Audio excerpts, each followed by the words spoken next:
waited patiently, sipping my coffee, until it was my turn to speak. I stood up, cleared my throat, and turned on the TV in the meeting room, where I had prepared a presentation. The footage played in perfect clarity. Karen and her guests laughing, drinking, and treating my pool like a public water park. The moment the footage of her getting zapped played, a few people in the audience stifled laughter. Karen's face turned a dangerous shade of red.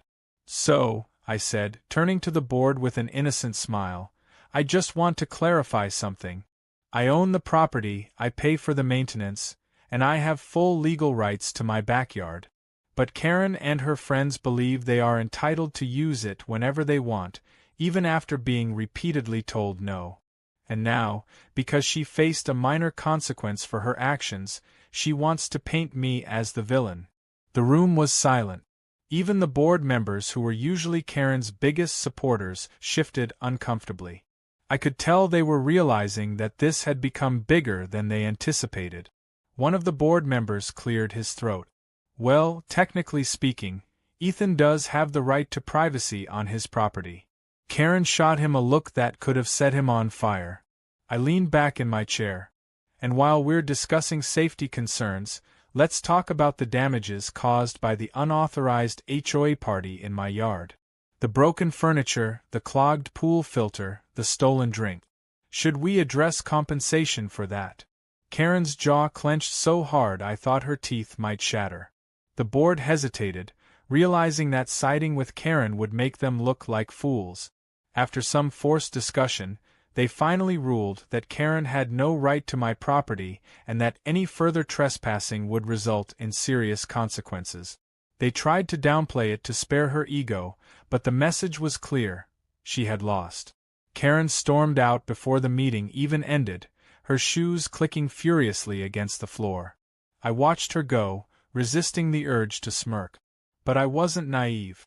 Karen wasn't the type to accept defeat quietly. Over the next week, she made her pettiness known in the most Karen-like ways possible. Suddenly, I was receiving complaints about the most ridiculous things. My mailbox was apparently too offensive, my car was an eyesore, and my grass was threatening the aesthetic value of the neighborhood. Each complaint was pettier than the last, and each one was an obvious attempt to get back at me. So, I decided to escalate things just a little further.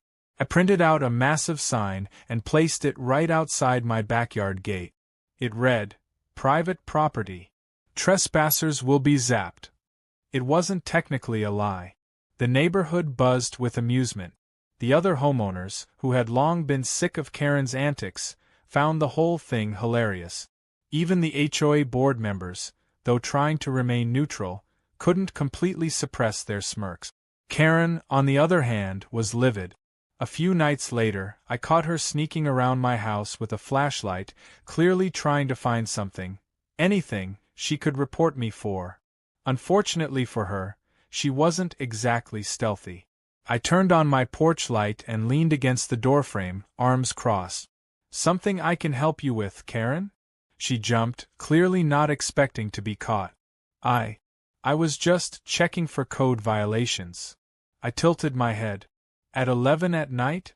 Her mouth opened and closed a few times before she turned on her heel and stomped away, her flashlight beam bouncing wildly with each furious step. At that point, I knew one thing for sure: this war was far from over. But Karen didn't realize something important. I was enjoying every second of it. The war had reached its final stage, and I knew Karen wasn't going down without a fight. After the HOA meeting humiliated her in front of the entire neighborhood, she had two choices: accept her defeat and move on, or double down on her delusions of power. Predictably, she chose the latter. The next morning, I found a fresh HOA violation notice taped aggressively to my door. I sighed, peeling it off, already expecting something ridiculous. Sure enough, it accused me of creating an unsafe environment that endangers the well-being of the neighborhood. The hypocrisy was almost impressive. Karen had trespassed, held an unauthorized pool party, and been caught sneaking around my property like some unhinged raccoon, but I was the danger? I crumpled the paper, tossing it into the trash without a second thought. If Karen thought a few petty complaints were enough to break me, she clearly hadn't been paying attention. She wanted to play dirty? Fine. I had more than enough energy to keep this feud going. The next day, a tow truck pulled into my driveway. Confused, I stepped outside, only to be met by a smug-looking Karen standing beside a man in a uniform. She crossed her arms, smirking like she had already won. "This vehicle is in violation of HOA Code 4B9, she announced, practically vibrating with self-satisfaction. I blinked. "What?" She gestured to my car. "Your vehicle is considered abandoned if it remains parked in the same spot for over 72 hours. I stared at her, then at my car, which I had literally driven the day before. "Are you serious?" The tow truck driver looked hesitant. "Sir, do you have proof you've been using the vehicle?"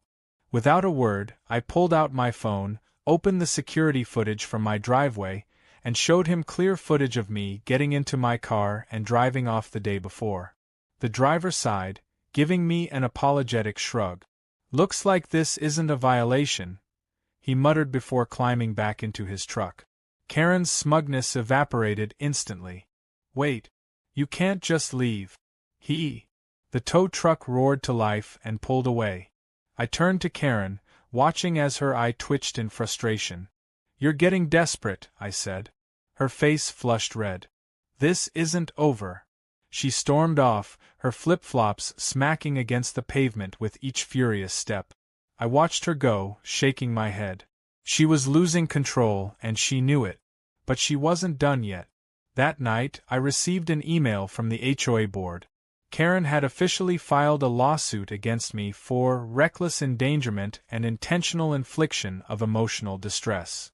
I actually laughed when I read it. The audacity of this woman was truly unmatched. She had no case, no proof, just a bruised ego and a grudge she couldn't let go of. I responded by forwarding all the security footage, the written complaints, and even screenshots of the text messages Karen had sent me over the past few weeks, including one where she outright admitted to using my pool without permission.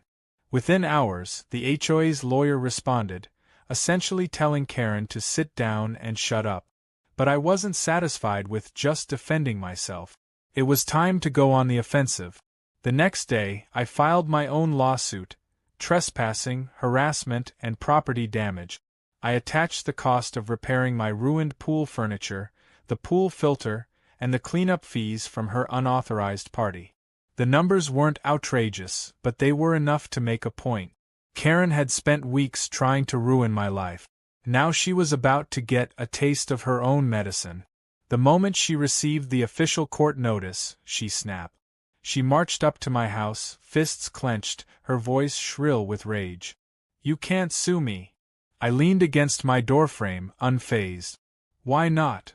Because I'm on the HOA board." I smirked. "Not for long." The words hit her like a slap. She recoiled, eyes widening. "What do you mean?" I pulled out my phone and showed her something even better than a lawsuit: a petition. The neighborhood had had enough of her. They were done with her fines, her rules, and her endless power trips. The petition to remove her from the HOA board had already gathered more than enough signatures. Karen's face drained of color. "This is a joke." "No," I said, pocketing my phone. "This is justice." The next HOA meeting was the most satisfying event I had ever attended. Karen sat stiffly in her chair, glaring at the board members as they read out the petition. The room was filled with homeowners, many of whom she had harassed with her absurd rules over the years. The vote wasn't even close. Karen was officially removed from the HOA board. The moment the decision was finalized, she shot up from her chair, knocking over her water bottle. "You're all making a mistake," she screeched. One of the board members sighed. "Karen, please sit down. I built this HOA. I made this neighborhood better. I couldn't help myself." "You mean you made it unbearable?" A few people chuckled. Karen's eyes snapped to me, filled with pure hatred. You did this."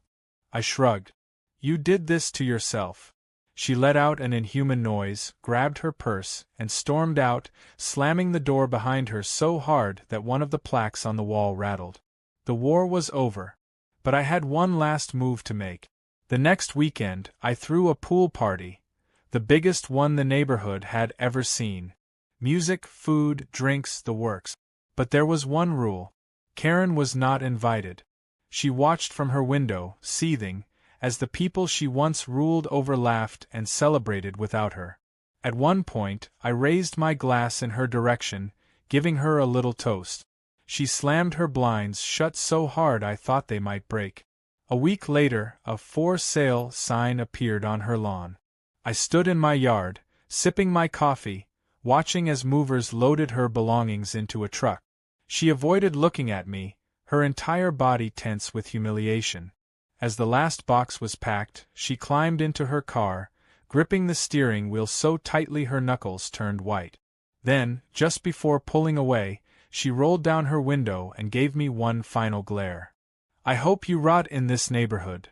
I smiled, taking a deep breath of the fresh, HOA Karen free air. "I think I'll be just fine." And with that, she was gone. I turned back to my house, my pool sparkling in the sunlight, my lawn perfectly manicured, my peace finally restored. I had won, and it felt absolutely glorious.